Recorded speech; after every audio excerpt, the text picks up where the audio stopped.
Hey there, this is a quick opening box video of Firearm's p380 pistol. This is how it comes. A box about so big. Gonna open this up. Here on top you have instructions and registration papers. Here's the actual gun. It comes with it comes with two magazines, one in the gun, one right here. They each hold they hold six rounds, plus one in the gun, so that's 7 altogether. Here, I think that's oh, that's a little lock. That lock will go on trigger lock.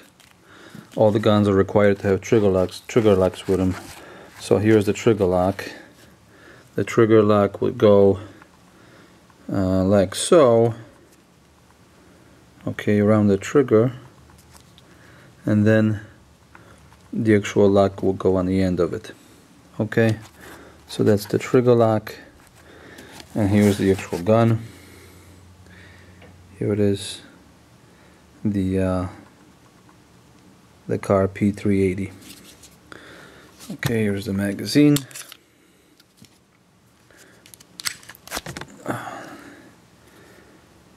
Okay, that's how it looks like. Stainless steel top, polymer bottom.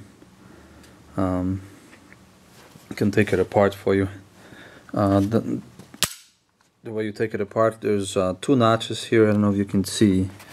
I don't know if camera's focusing on this. Not really.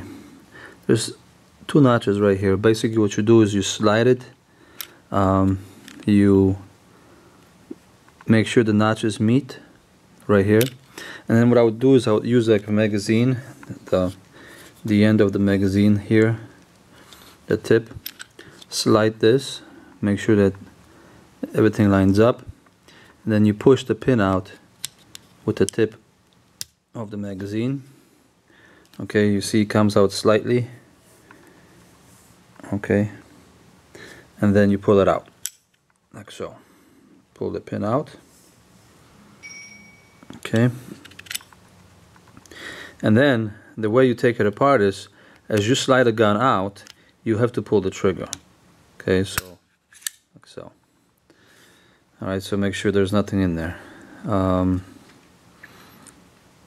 So here's the frame, and if you notice, polymer frame has metal here and here, and here for the slide to slide on, and also right here. Okay, so it's a little bit different than the Glock, the way it's designed. Trigger pull is real nice. It's a double action only gun, but the trigger pull is nice, and as you can see, the trigger opening area is large enough to put your finger in here, even if somebody's got larger fingers than me. And actually, you know what, you'd be surprised how easy it is to hold this gun, even though you only have two fingers around it. For some reason, I don't know, the way it's designed, it feels real good in your hand. I tried the Ruger and Caltech and did not like them. Okay, here's the slide. The slide is stainless steel. It has 2 springs. It's got double springs, so it's, the only bad thing about it is if you don't have enough strength in your hands, it's going to be hard for you to actually load this gun, because for some reason the tension on those springs, not only it's a lot, but it's actually got 2 springs in it. If you can tell, I don't know if you can tell here. See, here's one spring, goes inside the bigger spring, and this piece here is also all steel, so not plastic like most of the guns have. Gun is pretty expensive, but you know, you get what you pay for. Okay, here's the barrel. It's, I think, 2.2 inches. It's very nicely done and really well polished here.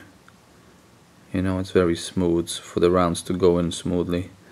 They say you need to break this gun in, so about 200-300 rounds you gotta put through it for it to work actually, you know, at full 100%. I did notice some issues with feeding the rounds, but I believe it's due to the, you know, break-in period.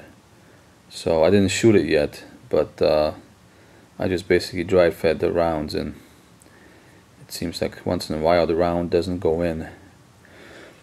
But I'm gonna give it a shot, you know, put a couple hundred rounds into it, and then we'll go from there, see how it works. Okay, I'm gonna put it back together now. So here's the barrel goes in first. It's a little tricky to put that spring in there, because like I said again, it's got a lot of tension, and alright, it popped in quite easily. Okay, alright, looks good, looks good. And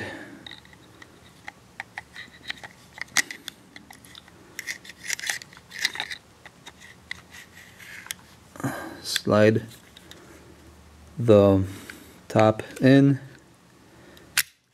Okay, and then you have to do it again. You have to pull the slide back so the notches meet, and then when they meet, you hold it like this and put this right back in there, like so, and that's it. It's all ready to go. It takes a lot of force to pull the slide back. It really does. It's not as easy as it looks.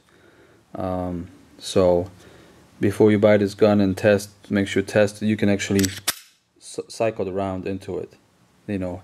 And then if you have a malfunction during a process of shooting, God forbid you have to use it, you're gonna have to be able to tap, rack, and assess. So make sure you clear the round or whatever gets stuck in there. So you need enough force to actually rack that slide. So that's it.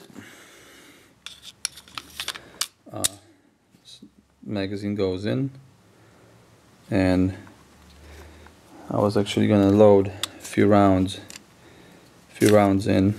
I'm gonna load a few rounds in. Okay.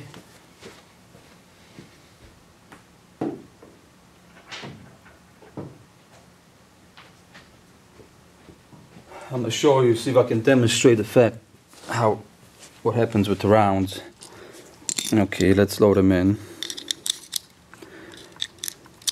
1, 2, 3, 4, 5, and 6. Okay. Okay. Here are the rounds. That's how they look like. I don't know if you can see. The camera will not zoom in. Well, anyway. Alright, put it in. Okay.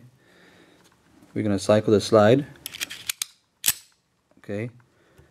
It's cycled. Now I'm gonna cycle the rounds through it and see what happens. Oops, sorry. Now you see this?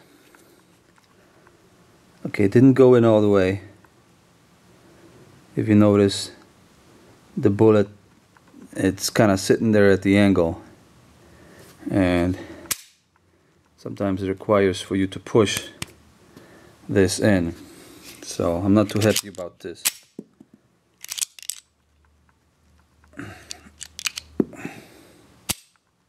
See, same thing happens again. Okay, push it in, it comes right in, but it shouldn't be like this. So now I cycle through all those rounds. It shouldn't be like this.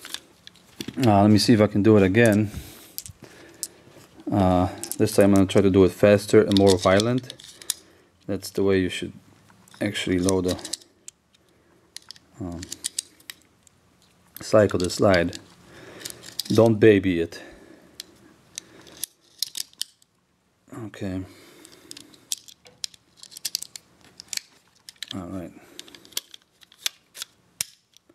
Load it, let it go, load it, ready? 1, 2, 3, 4. See, there we go. One gets stuck in there. Let's push it. Okay, see? And that's it. So I don't know if it's, you know, I don't know. I think I'm gonna have to break it in. I'm not gonna say anything bad about it right now, because like they always tell you, you gotta break the gun in. But I do not have any problems with my Glock, for example. It loads all the time. So I'm gonna put a few hundred rounds into it, and I'll do another video and see if it feeds better. Thank you.